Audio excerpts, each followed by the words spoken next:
Мы пред будущим в ответе, наши будущие дети. В Владикавказе прошла презентация социального проекта, направленного на объединение народов.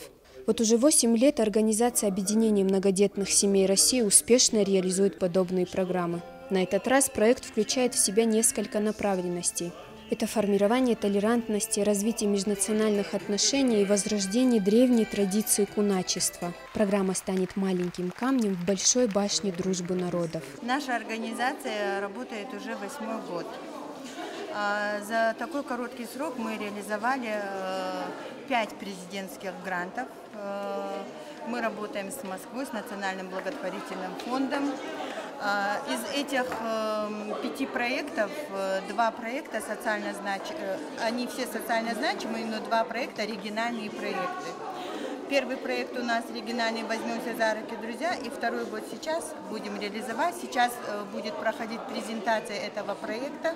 Альбина Дзублаева является председателем регионального отделения объединения многодетных семей России уже 7 лет. Она не только успешный лидер и пример для подражания, но и мать 9 детей. Самая основная работа – это быть мамой, говорит Альбина. Я многодетная мама, я уже бабушка, дважды бабушка, воспитываю 9 детей. Быть многодетной мамой – это большое счастье, это Божье благословение. Я думаю, что без детей как-то наша жизнь в серых тонах бывает.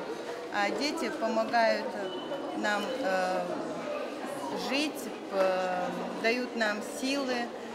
Я думаю, что не всякая женщина быть готова многодетной мамой, потому что это огромный труд.